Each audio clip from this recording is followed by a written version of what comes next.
Grover and Grover की history की किताब है, उसका एक छोटा सा किस्सा बयान कर दूं मैं आपसे। उसमें लिखते हैं कि जब शहीद भगत सिंह को अदालत में पेश किया गया तो उस भरी अदालत में एक अंग्रेज ने उनसे सवाल किया कि 800 साल तक मुगलों ने हुकूमत की, तब तो आपने बम नहीं फेंका, और हमने सिर्फ 150 साल से हुकूमत की और आपने सेंट्रल लेजिस्लेटिव असेंबली में बम फेंक दिया।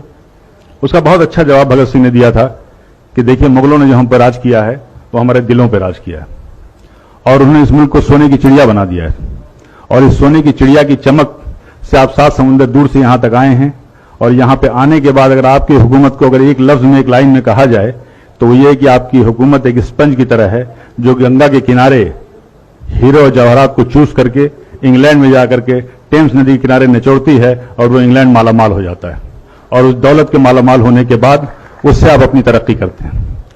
मुगलों ने, पठानों ने यहां नहीं किया, इन्होंने यहां की चीजों को यहीं पे खर्च किया, यहीं पे इमारत बनवाई और यहीं की धूल में अपने आप को मिटा दिया। यह था भगत सिंह का जवाब। की छुपी नहीं है कि मुसलमानों का जो किरदार रहा है, जो कुर्बानियां रही इस मुल्क की तरक्की में, इस मुल्क की आजादी में, वो लासानी रहा है, बेमिसाल रहा है। और अगर देखा जाए तो ये मुल्क जो है, अगर आप तारीख में देखें तो हिंदुस्तान जो हमारा मुल्क है, मुत्तहिद मुल्क नहीं था। बेशुमार राजा रजवाड़े थे, रियासतें थीं, उस पर हुकूमत करते थे उन पर। लेकिन जब मुसलमान यहां पे आए हुकूमत के लिए, सबसे पहला जो काम उन्होंने किया था वो ये किया था कि इस मुल्क को एक किया था, वो बंगाल से लेकर अफगानिस्तान तक, और इस मुल्क को मुत्तहिद किया था। ये हमारी खूबियां थी। अगर जंगी निजाम की बात करें, जो हम वार स्ट्रेटजी की बात करते हैं, सबसे पहली तो इस मुल्क हिंदुस्तान में ज़हीरुद्दीन बाबर लाए थे। पहला जो रॉकेट था वो शेर मैसूर टीपू सुल्तान ने बनाया था, और ये तारीख में दर्ज है। बल्कि जो विलियम कॉन्ग्रेव था, जो कि एक्सपर्ट था इसका, वो अपनी किताब में लिखता है ये कि उनकी शहादत के बाद 1799 में जब शहीद हुए शेर मैसूर टीपू सुल्तान, तो उसको उन्होंने 1801 में जब्त करके वो इंग्लैंड ले गए, और 1801 से लेकर के 1805 तक उस पर तहकीक करते रहे, रिसर्च करते रहे, समझ नहीं पाए कि इसका सिस्टम क्या है, इसकी डिजाइन क्या है। तो उन्होंने एक किताब वहां से भेजी थी, और उस किताब का नाम था फतहुल मुजाहिदीन, और वो किताब आज भी पेरिस के म्यूजियम में रखी हुई है। और उस किताब को लिखने वाले टीपू सुल्तान थे, जिसमें डिटेल डिस्क्रिप्शन था कि ये जो रॉकेट है इसको कैसे इस्तेमाल किया जाए। तो ये वो पहली मिसाइल थी, आप गूगल में सर्च कीजिए, वो जो पहली मिसाइल थी मैसूरियन मिसाइल टीपू सुल्तान ने बनाया था। और आज जो आप मिसाइल देख रहे हैं, अग्नि मिसाइल, पृथ्वी मिसाइल, इसके भी बानी एपीजे अब्दुल कलाम है, जिनको आप मिसाइल मैन कहते हैं और जिनको फादर ऑफ मिसाइल कहते हैं। और आप कस्टोडियन जो आप कहते हैं, जो रेवेन्यू का सिस्टम है, ये सब शेर शाह सूरी का दिया हुआ है, and he was one of the best administrator. Police का निजाम किया था, डाक का निजाम किया था, और सबसे पहली सड़क इस मुल्क में बनी थी शेर शाह सूरी ने बनवाई थी। करेंसी सिस्टम में एक बदलाव लाए थे। रुपए जो जिसको कहते हैं आप यूज, शेर शाह सूरी का वो था। ग्रैंड ट्रंक जो रोड थी कलकत्ता से लेकर के पेशावर तक, ग्रैंड ट्रंक रोड उसी की यादगार है। बगावत की, जंग आजादी की, तो पहली जो बगावत थी वो 1773 में हुई थी, और उसका नाम जो था, शायद आप में से ज्यादातर लोगों को मालूम होगा, फकीर एंड सन्यासी रिबेलियन नाम से नाम था। यानी बंकिम चंद्र जी ने अपनी आनंद मठ की किताब में साफ साफ लिखा है कि उस जमाने में जो फकीर और सूफी हुआ करते थे, जो साधु और सन्यासी हुआ करते थे, वो एक साथ जाते थे, झुंड का झुंड जाते थे, और अंग्रेजों के गोदाम में वो लूटते थे, और उस कहत के दौरान वो जो अनाज लाते थे वहां से वो हिंदू और मुसलमानों में तकसीम किया करते थे।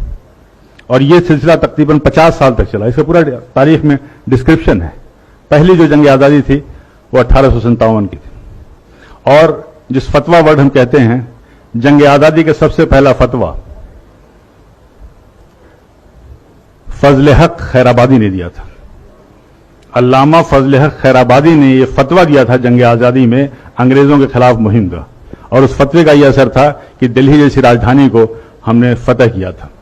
लेकिन उसके बाद से ये तारीख में लिखा हुआ है कि लेफ्टिनेंट जनरल हडसन लिखते हैं कि जब हमने दोबारा बड़ी मेहनत और मशक्कत से दिल्ली को फतह किया, तो उस वक्त इंग्लैंड से खत आया था, एक टेलीग्राम आया था, उसमें साफ साफ लिखा हुआ था कि देखो ये जंग आजादी जो है 1857 की, ये जंग आजादी दरअसल उलमाए कराम की जंग आजादी है।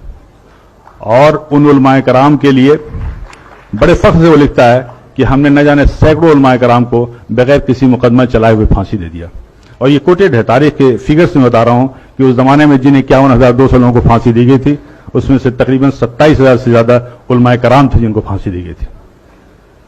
वीर सावरकर ने अपनी किताब में जॉन मैकलसन का हवाला देते हुए कहा था कि 1857 की जंग आज़ादी में अगर सबसे ज़्यादा किसी का नुकसान हुआ तो मुगल की जो आखिरी रोशनी थी, आखिरी बादशाह थे बहादुर शाह जफर का हुआ। और उन्होंने उसका जॉन मैकलसन का हवाला देते हुए लिखा है कि एक बार उनको नाश्ते पे जब उनसे इसरार किया गया तो बहादुर शाह जफर ने कहा था कि मुझे ख्वाहिश नहीं है।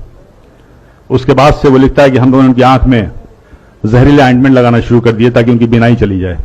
और उन्हें इस बात का इल्म था कि इस्लामी कानून में, इस्लामी शरीयत में कोई नाबीना अंधा शख्स कहीं का हुक्मरान नहीं हो सकता। और फिर वो दिन भी आया जब उनसे उनकी मर्जी के खिलाफ नाश्ते में उनके प्लेट पे लाल मखमल से ढके हुए 3 सर लाए गए थे, जिनमें 2 सर उनके बेटों के थे और 1 सर उनके पोते का था। ये थी कुर्बानियां। क्या जुल्म सितम के बाद भी मुसलमानों के लिए कहना पड़ेगा कि जंग आज़ादी में शरीक थे या नहीं? क्या अब भी इस उन्वान की जरूरत है? अब भी इस प्रोग्राम की जरूरत है? क्या चांद सितारों की मौजूदगी के लिए बहस होगी? कतई नहीं।